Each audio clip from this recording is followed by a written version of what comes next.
Terima kasih saudara, Anda masih bersama kami di Sapa Indonesia Pagi. Hari ini saudara, Litbang Kompas merilis survei Pilkada Jawa Timur yang diselenggarakan pada 2 hingga 7 November 2024. Pilkada Jawa Timur diikuti oleh 3 pasangan calon. Survei dilakukan dengan wawancara tatap muka yang diselenggarakan oleh Litbang Kompas dari tanggal 2 hingga 7 November 2024 kepada 800 responden yang dipilih secara acak menggunakan metode pencuplikan sistematis bertingkat di Provinsi Jawa Timur. Tingkat kepercayaan survei mencapai 95%, di mana margin of error penelitian kurang lebih 3,46%. Survei ini, saudara, seluruhnya dibiayai sepenuhnya oleh Harian Kompas. Dari jajak pendapat yang dilakukan Litbang Kompas, 3,8% responden ini menyatakan dukungan pada paslon Luluk Nur Hamidah dan juga Lukmanul Hakim. 52,5% memilih paslon Hovifah Indar Parawansa dan Emil Elistianto Dardak. Lalu 20,9% responden memilih paslon Tri Risma Harini Zahrul Azhar Asumta. Sementara 22,8% responden masih belum menentukan pilihan atau tidak tahu. Dan saudara, sudah hadir di studio peneliti Litbang Kompas Vincentius Gitiarko. Mas Vincent. Ya, selamat pagi Mas Vincent. Selamat datang di Sapa Indonesia Pagi. Mas Vincent, angkanya sudah muncul. Ini hasil terbaru jajak pendapat di Litbang Kompas. Faktor apa sebetulnya yang mempengaruhi responden memilih dan keluar angka-angka ini? Oke, Mbak. Dari angka ini sebenarnya pertama kita bisa melihat di balik ini adalah pertama-tama popularitas calon. Artinya keterkenalan dan juga pengetahuan responden atau calon pemilih Jawa Timur ini terhadap calon-calon yang ada gitu ya. Nah, kenapa untuk sementara ini pasangan nomor urut 2 Khofifah dan Emil ini mendapatkan angka elektabilitas tertinggi itu karena memang dalam perjalanannya pasangan ini yang lebih dulu firm dicalonkan ya dibandingkan 2 paslon yang lain. Lalu keduanya juga merupakan petahana ya. Mereka kan adalah pemenang pemilu di tahun 2018 sehingga masyarakat Jawa Timur itu lebih mengenal gitu, sudah mengenal terlebih dahulu sosok-sosok ini. Barulah disusul dalam waktu yang relatif singkat ya dalam perjalanannya 2 paslon yang lain ini begitu. Oke, Mas Vincent, ini artinya berarti top of mind-nya warga Jawa Timur itu juga dipengaruhi oleh ini ya, timingnya mereka ketika dicalonkan begitu? Betul, iya. Jadi sebenarnya kalau kita tarik ke belakang, kita kan Litbang Kompas juga pernah melakukan survei di tengah tahun ya, sekitar bulan Juli, ketika calon itu kan sebenarnya masih berdinamika.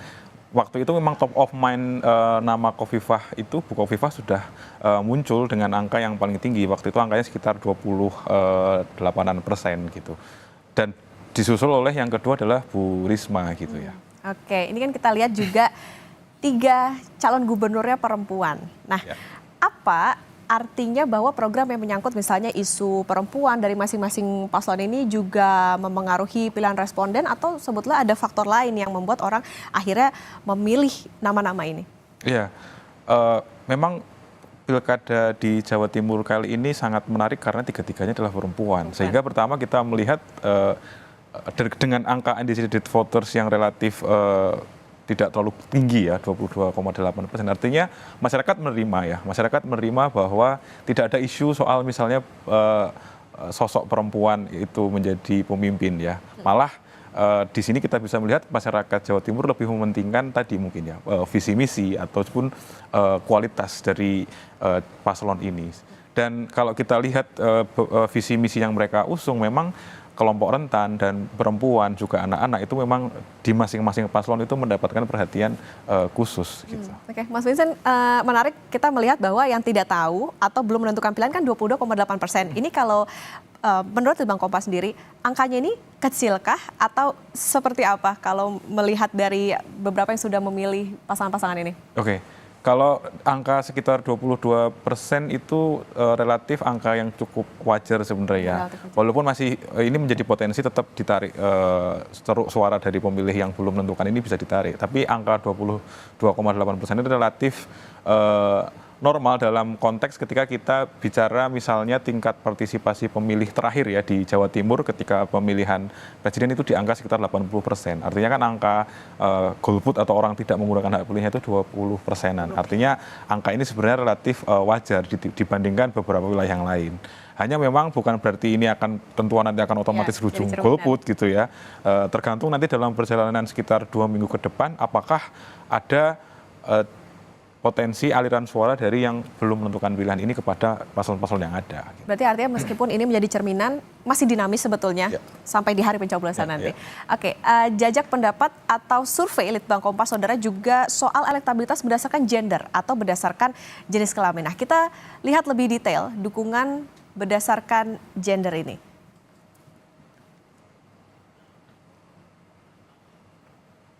Nah, Mas Vincent, mungkin ada yang bisa dijelaskan terkait dengan ini, apa sebetulnya mungkinkah ini ada hubungannya kah antara gender dengan pilihan mereka untuk memilih cagup dan cawagup masing-masing ini?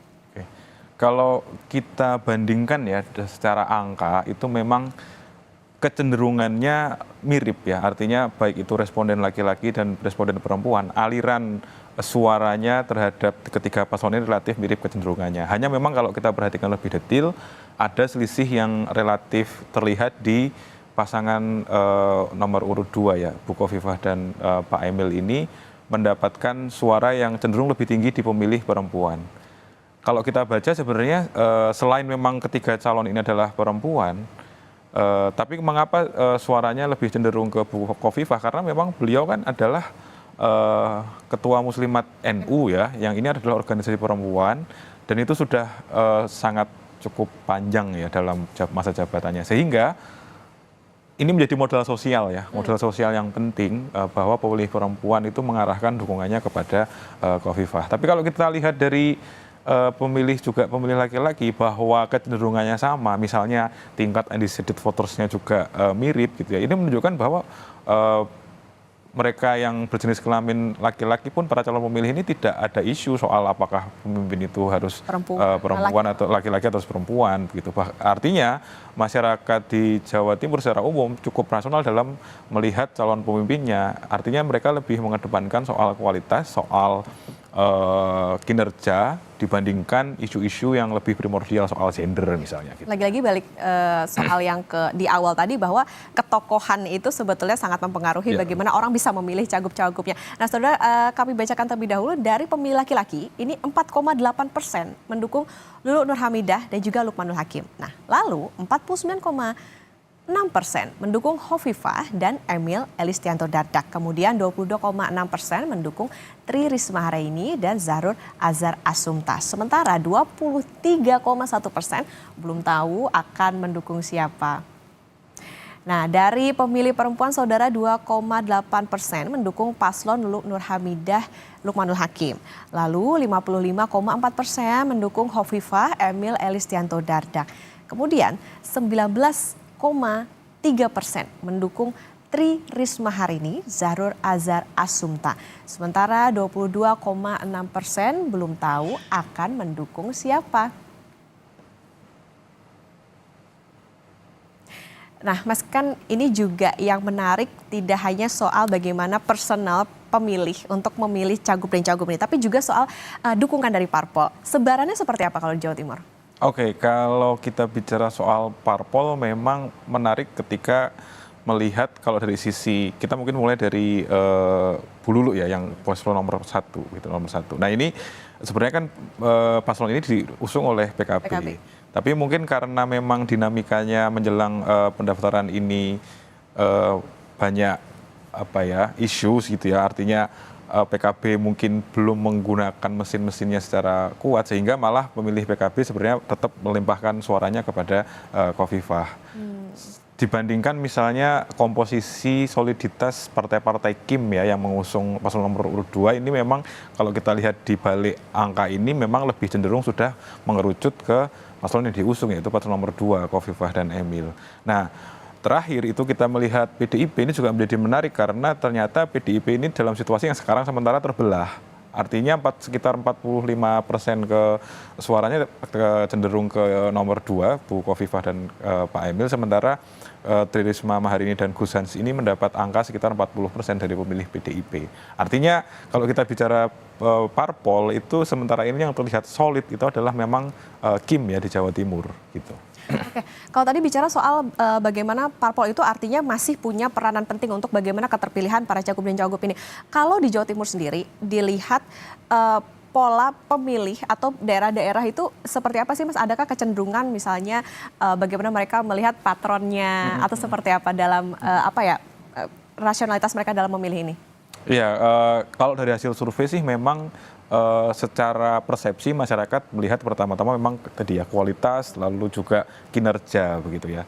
Tapi kalau kita bicara lebih detail tentu faktor wilayah Jawa Timur yang basis basis masyarakat Islam NU-nya kuat itu tentu sosok-sosok lokal itu akan menjadi penting karena dalam pencalonan ini kan juga bagian dari mengenalkan ya atau memperlihatkan bahwa oh ini adalah calon yang didukung. Itu tentu akan berdampak secara signifikan nanti terutama di menjelang akhir-akhir ya. Artinya tokoh-tokoh lokal memang dalam pilkada tentu menjadi sangat berpengaruh untuk mengarahkan dukungan gitu. Termasuk tokoh-tokoh lokal yang di partai. Makanya ketika partai-partai yang mengusung ini mungkin masih ada yang belum solid, itu maka pertanyaan besarnya adalah bagaimana tokoh-tokoh lokal yang menjadi kunci dari partai-partai ini bisa menggerakkan mesin-mesin itu. Kalau memang masih terbelah, nah itu yang masih menjadi pertanyaan apakah sudah berjalan dengan baik atau belum gitu.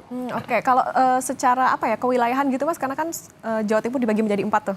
Nah itu seperti apa penjelasannya? Oke, kalau kita bicara sebenarnya ya karena angka sementara ini Bu Khofifah 52%, hampir di semua wilayah ya kalau kita bagi 4 misalnya di Matraman itu bagian barat, Mataram, lalu Arek itu yang Surabaya Raya dekat bawah, lalu Pandalungan dan Madura memang suaranya cenderung mengalir ke Bu Khofifah ya. Merata berarti.